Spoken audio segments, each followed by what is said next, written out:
Ladies and gentlemen, the perfect backtest has been achieved. Behold this. Actually, all the trades were wins, and these little bumps are the result of the pyramiding, as explained in an earlier video. So this backtest is 20 months. Our net profit is 288%. And we essentially had no losses. How did we do this? Well, it's the same strategy as last time, just dialed up to 11. So the pyramiding, instead of adding to a trade twice, we now add to a trade 3 times. The stop loss was massively ramped up to, I believe, 45%. Yes. Risk per trade is 15%, but with the pyramiding we get to a total risk per trade of 44%. And we pyramid once at negative 3.5%, then again at negative 9%. And finally, when the trade is at negative 35%, so deep into the catastrophe, we add again. And this last pyramid level is currently unused. So with all this combined, we managed to avoid all actual losses over the course of 20 months. Pretty amazing, I would say. If we go a little further back, it happens that we do get our losses, and if we get losses, they are huge. So up to 44% on the account. And because this whole strategy just grows slower because of the new parameters, this takes quite a while to recover.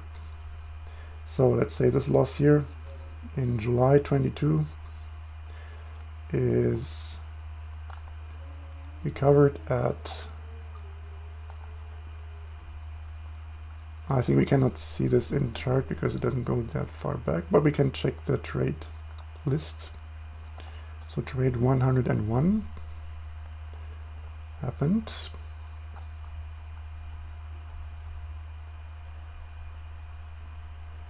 October 23. So August 22. No, we're at July 22. Yeah, over a year. It took over a year to recover that loss, which is not that good, I guess. So yeah, it's not 100% clear if the strategy is now completely watertight or if we made it worse. But still, I found this backtest very, very nice. I'm currently still running the normal strategy with less stop loss and less pyramiding, and it's doing well right now. Now it's the weekend, so we are in this range, which just happens to be identical basically to the green part of the trade. So we're still waiting for this to resolve. Next, here's a little trick for Pine scripts. If you happen to code some Pine script, let's say we have a number of parameters here for our indicator or our strategy. We want little labels like this one here to make the numbers more understandable. Oh, what am I doing? Not the right thing. I want to make a little arrow. Give me an arrow. Here. So this little marker here and this one kind of improves the readability, and this is how it works. We make a combo box or drop-down box with only one element. You can have multiple here. I mean, if this parameter has different variants, you can put them here, and then it's actually a useful drop-down box. Like this, it's somewhat useless, but it's the only way to make PineScript show text in this line here. And it's not all that bad, I think. Yep, just a neat little trick. And what could we do next? I can quickly show you my current stats, which are still somewhat depressing. A very bad month. And another bad month. Although last week was very good. Basically, since we have this new strategy, it's all making profit. So this latest XMR strategy is a pretty good one. Cake is only it's only the last trade. I'll just keep open in hopes that it will complete in profit someday. Yeah, I want to quote one little thing right now, actually. I found a video from some trader who said he has a candle continuity theory. It sounds complicated. All it means is that a green candle is often followed by another green candle, and a red candle is often followed by another red candle. And I found that quite interesting and wanted to just check it. So let's do that. Candle continuity theory. Let's choose something nice and familiar. Let's say Bitcoin. And make a new script.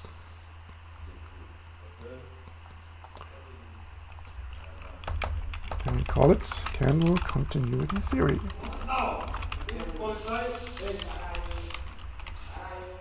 Ignore the screaming in the background, please.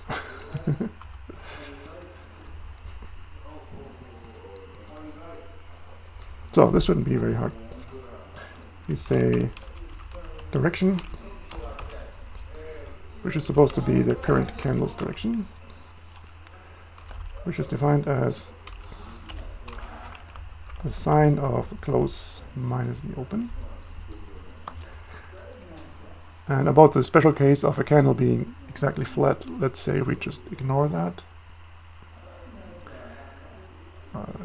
At least for the left candle. So we need to count how many good examples we have and bad examples.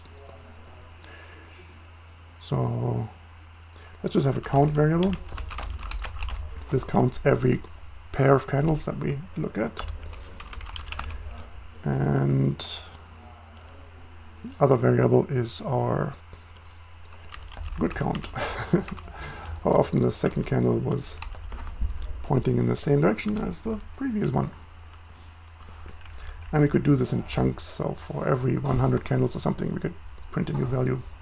But for now let's just do the calculation over the whole chart. So we have our direction here, but what we want is the direction of the last candle, which would be this. And let's say if this is not 0, we do the tests. And let's also say if the right candle is flat, we count that as, yeah, what is it? Is it a win or a loss? Let's say we're pessimistic and we say that's a loss. So if direction of the current candle is equal to the direction of the last candle, that's a win. And we have to increase our count. And now we can simply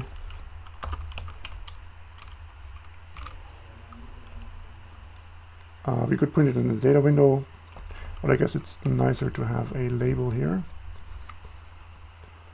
So we have a label.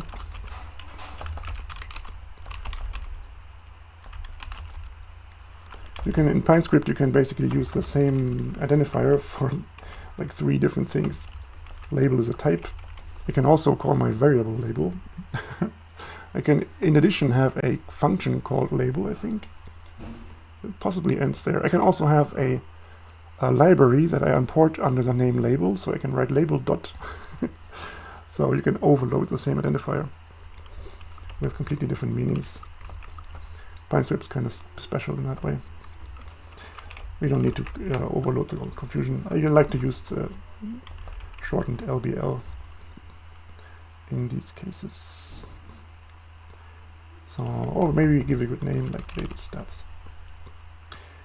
Yeah, that was a long talk about almost nothing. So we have a label. It starts as not defined, and then if the label is... I mean, we could do the whole thing only on complete candles. Maybe that makes some sense. Is confirmed whenever a candle is completed. So if there's no label, we create one.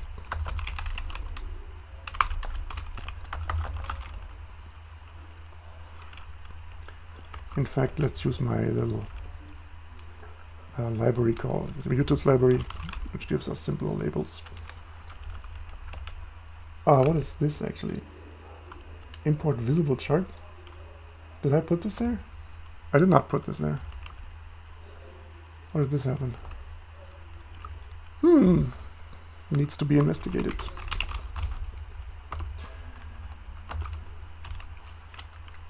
Here, check out how many libraries I made already. Isn't that impressive? Some of them are quite good, actually. So now we can simply say u.simpleLabel, which gives us a simple label above the price. We don't really actually need any text here because we set it in the next line. So here we say set text, and we calculate our count, our percentage of continuity candles. Continuity. Let's calculate this outside of here. Maybe we're going to use it somewhere else also. Continuity percentage is simply good count times 100 divided by count. Continuity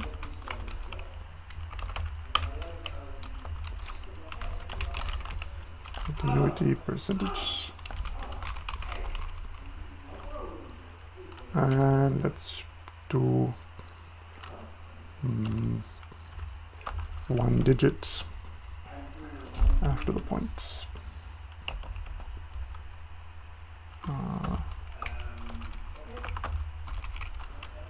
Yeah. No syntax errors. That's good. I'm a professional, I don't do syntax errors. Joke. Oh, okay, little bug. Let's put it in the main chart.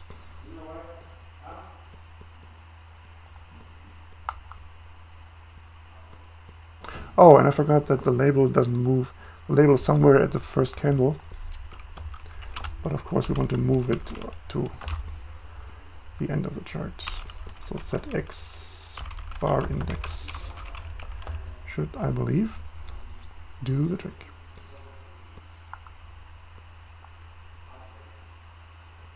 Aha, okay. Okay, so here's our result. Continuity is 48.1%. That's basically completely random, right?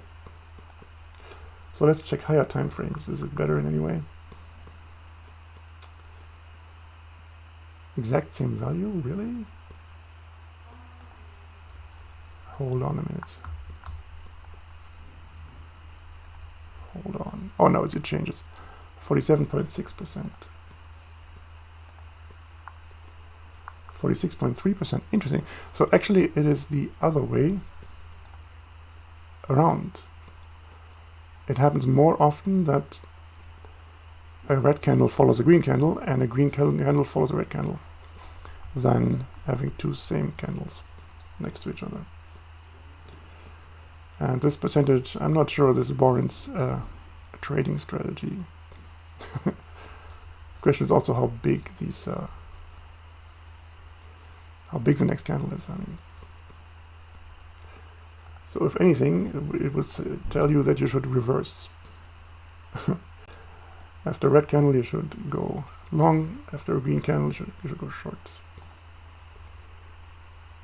4 hours. Oh, okay, interesting. So the higher the time frame, the lower this value is. That's interesting. Yeah, not every time, but maybe. So on the lowest time frames, it's just kind of random. Stuff is random, right? Yeah, so it's just too random. On the higher time frames, we get a little bit of structure, and actually it seems reversals are pretty common.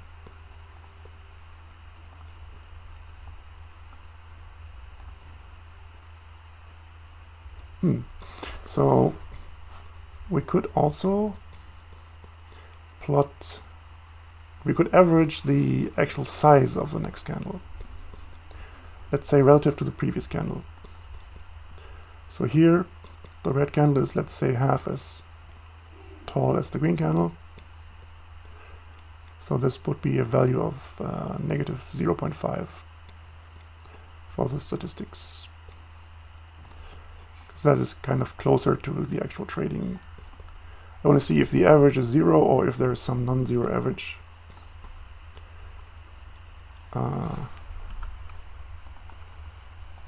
Yeah, this probably will not yield a actual trading strategy, but I thought it was a good experiment. So how would we do the other thing? Count. Our count. We can keep our count, and we do something new. We call it. I just call it sum.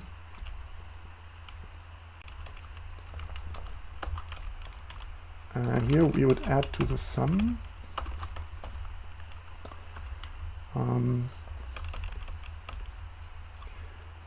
So we have direction here,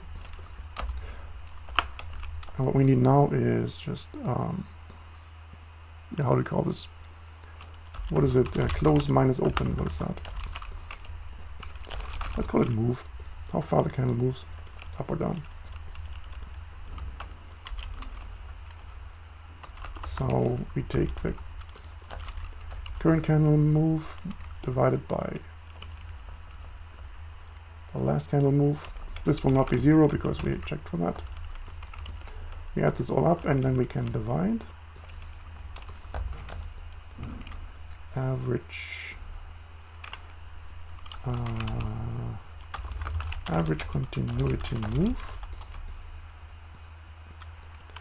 average move continuation. No, whatever. Sum divided by count. And we add this to our label. Continuity.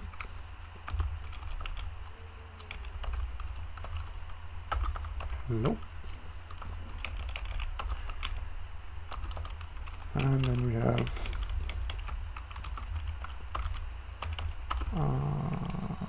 continuity move. So this is between -1.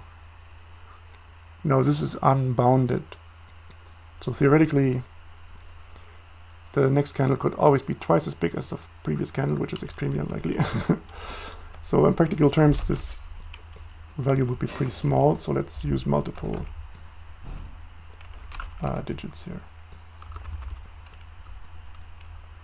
Yep. Oh, there's some kind of error. What did I do? Oh, it's called average continuity. Average continuity move.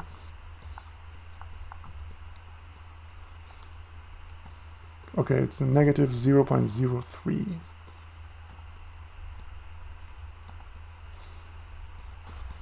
Let's use percentage too. It's just easier for the human eye, isn't it?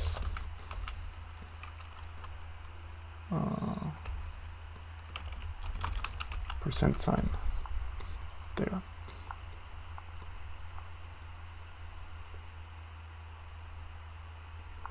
Okay.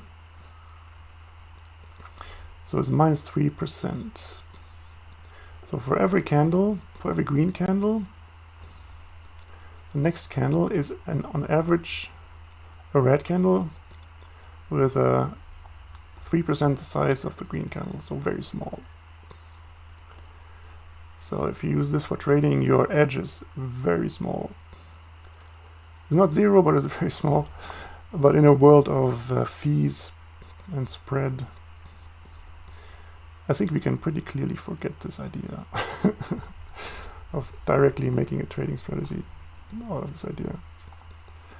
The guy I have this from had a whole system how to trade with this, which involved a bit more. So, yeah. Well, at least today we learned that reversal is the default state of the market. Thank you.